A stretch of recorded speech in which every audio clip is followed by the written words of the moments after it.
नमस्कार। आज म कुरा गर्न गइरहेको छु स्वास्थ्य सुविधा अर्थात् हेल्थ सर्भिस पूर्णतया निशुल्क हुनुपर्ने अथवा स्वास्थ्य सेवाको जिम्मा राज्यले लिनुपर्ने आवश्यकता र औचित्य बढ्दै गइरहेको विषयमा।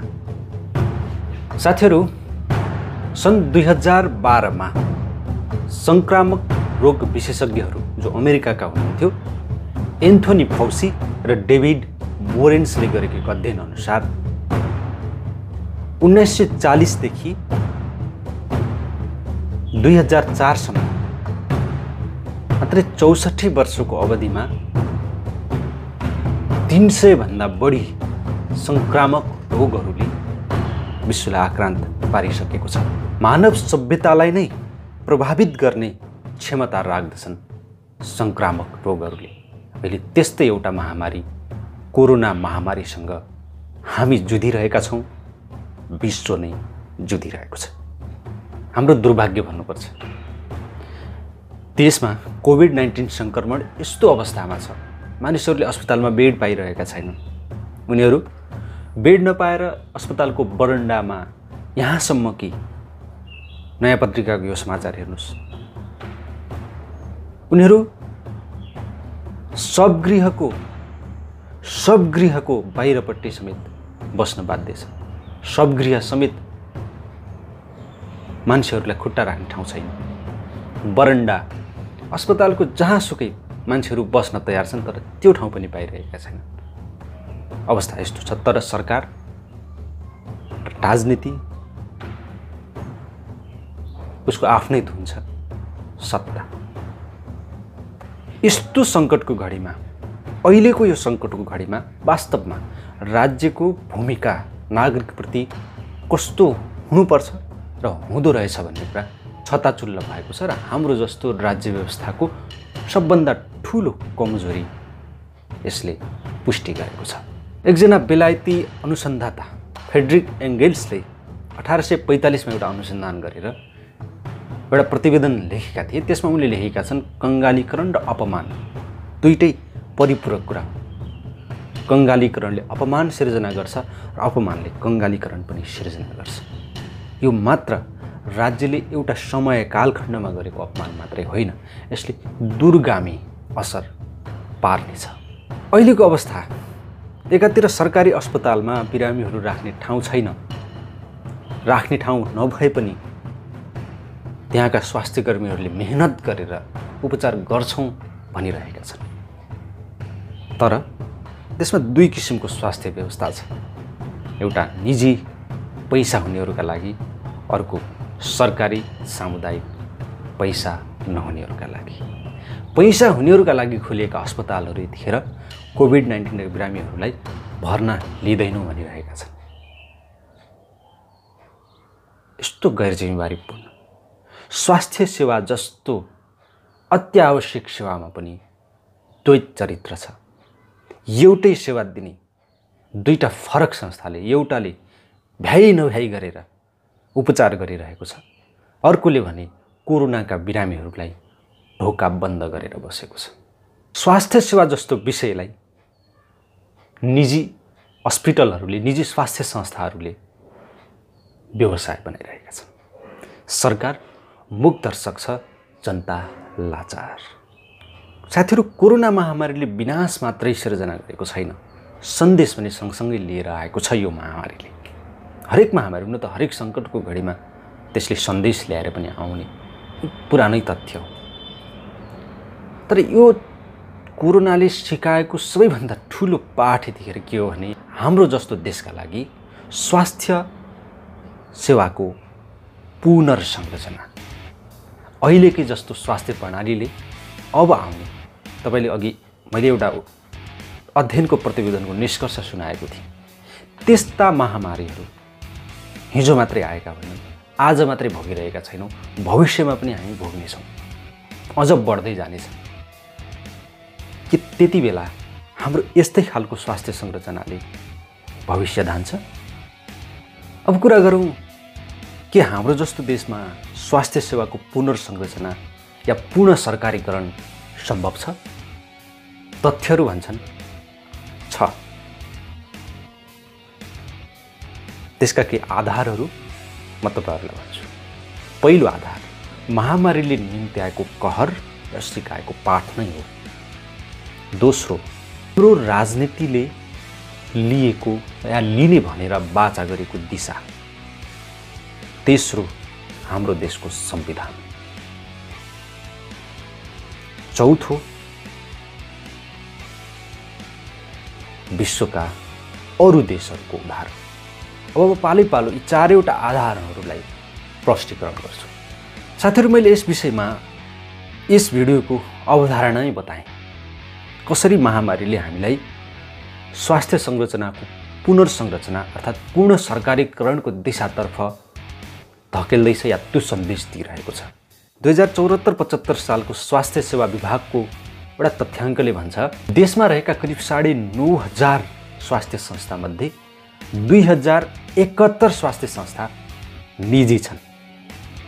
तर हामीलाई थाहा छ निजी स्वास्थ्य संस्थाहरू प्राय अस्पताल स्तरकै छन्। 2071 मा कमसेकम आधा मात्रै अस्पताल भए पनि 1000 भन्दा बढी अस्पतालहरू निजी छन्। तर सरकारी अस्पताल 125 मात्रै छन्। यतिका निजी अस्पताल हुँदाखेरि यस्तो ठुलो महामारी आउँदाखेरि खै त तिनीहरूको प्रभावकारिता। यदि सरकारसँग यी स्वास्थ्य संरचनाहरू भइदिएको भए कि अहिलेको महामारी यस्तै अस्तव्यस्त हुन्थ्यो। दोस्रो आधारमा जाउँ। हाम्रो राजनीतिले दिएको दिशा या वाचा गरेको दिशा। देशमा पटक पटक आन्दोलन भए, विशेष गरी 2007 सालपछिको प्रजातान्त्रिक आन्दोलन र त्यसपछिका थुप्रै आन्दोलनले हाम्रो राजनीतिले भनेको छ नेपालको सबैभन्दा पुरानो पार्टी नेपाली कांग्रेस, औपचारिक पार्टी नै भनौँ, त्यसले लिएको दिशा नै समाजवाद हो र हामीले गरेका हरेक आन्दोलनको लक्ष्य समाजवाद हो। र समाजवादले भन्छ स्वास्थ्य र शिक्षा निशुल्क जनतालाई दिनुपर्छ। हामीले कर तिरिरहेका छौँ सरकारलाई। चकलेट खाँदाखेरि पनि हामी राज्यलाई कर तिर्छौँ। त्यो करको रिटर्न स्वास्थ्य र शिक्षा निशुल्क बनाएर सरकारले दिनुपर्ने हो। तर सरकारी अस्पतालमै हामीले निशुल्क स्वास्थ्य सेवा पाइरहेका छैनौँ। त्यसकारण हामीले हाम्रो आन्दोलनले लिएको दिशालाई पनि पूरा गर्ने हो भने या हाम्रा सपनाहरू साकार पार्ने हो भने पहिलो स्वास्थ्य सेवालाई नै निशुल्क बनाउने दिशातिर हामी अघि बढ्नुपर्छ। र त्यसको बाटो सबै स्वास्थ्य सेवाहरूको सरकारीकरण या सरकारको हस्तक्षेप हो। सरकारले कमसेकम हस्तक्षेप गर्न सक्नुपर्छ। अहिले निजी अस्पतालभित्र तपाईले देख्नुभयो होला, अस्ति गण्डकी प्रदेशको एउटा उदाहरण, एउटा सांसदलाई लिएर अस्पतालले एउटा कोठाभित्र राख्यो। सांसदलाई लिएर अस्पतालले कोठाभित्र राख्यो, कोभिड लागेको भनियो, तर त्यसको पुष्टि भएको थिएन। त्यहाँ जान कसैले पनि दिएन। यस्तो पनि हुन्छ स्वास्थ्य संस्था। कमसेकम सरकारले हस्तक्षेप गर्न सक्ने गरी स्वास्थ्य सेवाको पुनर्संरचना पहिलो चरणमा गर्न सक्यो भने पनि धेरै ठुलो परिवर्तन आउन सक्छ। समाजवाद भन्ने शब्द भट्याउने शब्द मात्रै होइन, त्यसको व्यवहारिक प्रयोग हुनुपर्छ र त्यसको प्रयोग स्वास्थ्य सेवाबाटै देखिनु आवश्यक छ। अहिलेको महामारीले यो सन्देश पनि दिन्छ। तेस्रो आधारमा जाउँ, हाम्रो देशको संविधान। नेपालको संविधान 2072 ले भन्छ हाम्रो देश समाजवादलाई प्रतिबद्धतापूर्वक पुरा गर्नेछ, अर्थात् समाजवादप्रति प्रतिबद्ध रहनेछ। हाम्रो राजनीतिक आन्दोलनको लक्ष्य पनि त्यही हो र संविधानले पनि त्यही भन्छ। हामी समाजवादप्रति प्रतिबद्ध छौँ। संविधानकै मौलिक हक अन्तर्गतको धारा 35 मा भनिएको छ हरेक नागरिकलाई, प्रत्येक नागरिकलाई राज्यबाट आधारभूत रूपमा स्वास्थ्य सेवाहरू निशुल्क प्राप्त हुने हक रहनेछ र कसैलाई पनि स्वास्थ्य सेवाबाट वञ्चित गरिने छैन। सबैभन्दा पहिला त संविधानमा लेखिएको यो आधारभूत स्वास्थ्य सेवाहरू केलाई आधार मान्ने, केलाई आधारभूत मान्ने, स्वास्थ्यमा पनि कुन चिज आधार हो सरकारको आफ्नै विश्लेषण हुनसक्छ र सरकार यसबाट बच्न सक्छ। त्यसकारण मलाई चाहिँ यो शब्दप्रति विमति छ। तैपनि संविधानले भनेकै यही कुरालाई पनि आधार मान्ने हो भने हरेक नागरिकले आधारभूत स्वास्थ्य सेवा निःशुल्क पाउनुपर्ने हो। तर अहिले कोरोना महामारी जस्तो बेलामा पनि आधारभूत स्वास्थ्य सेवा अक्सिजन समेत मान्छेले आफै किन्नुपर्छ, त्यो पनि नपाइएर मान्छेहरू तडपिरहेका छन्।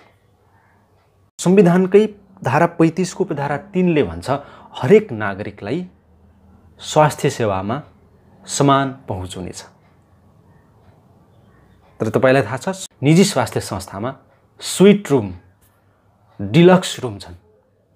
ती कसका लागि तयार गरिएका हो? के त्यहाँ गरिब नागरिकको पहुँच छ? अवश्य पनि छैन।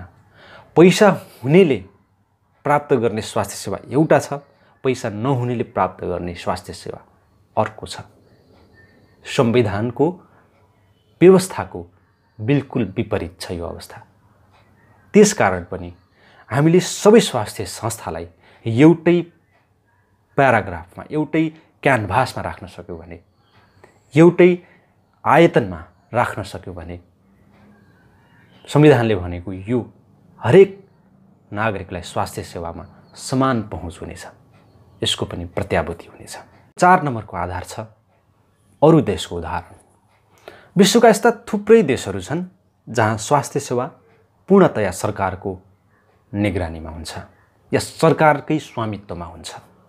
त्यसरी स्वास्थ्य सेवा स्वामित्वमा लिएका सरकारहरू, ती देशका सरकारहरू सक्षम छैनन् आर्थिक रूपले, तर पनि उनीहरूले नागरिकको स्वास्थ्य सेवालाई सरकारको जिम्मामा लिने व्यवस्था गरेका छन्। उदाहरणका लागि हाम्रै छिमेकी देश भुटानलाई हेरौँ। भुटानको अर्थव्यवस्था पनि हाम्रो भन्दा राम्रो छैन, तर भुटान सरकारले हरेक नागरिकको स्वास्थ्य सेवाको जिम्मा लिएको छ। अझ देशभन्दा बाहिर रिफर गर्नु परे पनि भुटानले आफ्नै जिम्मामा नागरिकलाई रिफर गर्छ। स्वास्थ्य सेवा सरकारको जिम्मामा रहेका, पूर्णतया सरकारको जिम्मामा रहेका राम्रो स्वास्थ्य प्रणाली रहेका देशहरूको विषयमा तपाईँ जान्न चाहनुहुन्छ भने कमेन्टमा लेख्नुहोला। त्यसको लागि अलग्गै भिडियो तयार गर्ने प्रयास गर्नेछु। स्वास्थ्य सेवाको पुनर्संरचनाको कुरा गर्दा या पूर्ण सरकारीकरणको कुरा गर्दा यसमा चुनौती छैनन् भन्ने होइन, अवश्य पनि चुनौती छन्। आउनुहोस् ती चुनौतीका विषयमा कुरा गरौँ। सबैभन्दा पहिलो कुरा त हाम्रो राजनीतिक इच्छाशक्ति चाहिन्छ। तर हाम्रो राजनीतिक इच्छाशक्ति मार्सी भातमै लल्याकले पर्छ। त्यसको उदाहरण तपाईले देखिसक्नु भएको छ, एउटा सङ्केत हो। त्यसकारण हाम्रो राजनीतिक इच्छाशक्ति यसका लागि तयार छैन भनेर बुझ्नुपर्छ। कतै न कतैबाट घुमिफिरी भए पनि हाम्रा राजनीतिक नेतृत्वको पकेट खर्च यस्तै स्वास्थ्य संस्थाबाट आउँछ। कतिपय स्वास्थ्य संस्थामा त अहिलेका राजनीतिक नेतृत्वमा रहेका नेताहरूकै लगानी छ। त्यसकारण यो ठुलो चुनौती हो। तर यो चुनौती जनताको चाहना र जनदबाव अघि भने सानो हो। र अर्को चुनौती भनेको यदि स्वास्थ्य संस्थालाई, सबै स्वास्थ्य संस्थालाई सरकारले जिम्मा लिने हो भने त्यसको आर्थिक भार कसले थेक्छ, कसरी थेक्छ? यो ठुलो प्रश्न हो। तर यसलाई राज्यको प्राथमिकताले निर्धारण गर्छ। राज्यले कुन चिजलाई प्राथमिकता दिने? तपाईँ अहिलेको सिचुएसनलाई हेर्नुस्, सबैभन्दा बढी प्राथमिकता के हुँदो रहेछ? व्यापार व्यवसाय ठप्प छन्, हवाईजहाज, गाडी, सब चिज ठप्प छ, मान्छे घरभित्र बस्न बाध्य छ। यदि स्वास्थ्य राम्रो भएन भने अरू कुनै पनि समाजका अङ्गहरू चल्न सक्दो रहेनछन्। विद्यालय समेत बन्द छ। स्वास्थ्य सेवा आफै अपाङ्ग बन्न पुगेको छ। त्यसकारण राज्यले यसलाई प्राथमिकतामा राख्ने हो भने यो ठुलो कुरो होइन। र यदि आर्थिक भार कसरी थेक्छ भन्ने प्रश्न आउँछ भने पनि त्यसको एउटा अलि रमाइलो तर मार्मिक उत्तर म दिन चाहन्छु। सापटे उत्तर हो। मैले ट्विटरमा भेटेको थिएँ, एकजना विद्वानले लेख्नु भएको थियो, उहाँको नाम चाहिँ मैले बिर्सेँ। उहाँले भन्नुभएको थियो, यदि सरकारले नागरिकको स्वास्थ्य सेवा निःशुल्क, नागरिकलाई स्वास्थ्य सेवा निःशुल्क प्रदान गर्छ भन्दा सरकारलाई पैसा कहाँबाट आउँछ भनेर भन्नुहुन्छ भने जहाँबाट नेताहरूले अर्को पुस्तासम्मलाई भ्रष्टाचार गर्न पाउँछन्। पुरानो उखान नै छ, फलामलाई तातेकै बेला हिर्काउनुपर्छ। नमस्कार, आजलाई यति नै, पुनः भेटौँला।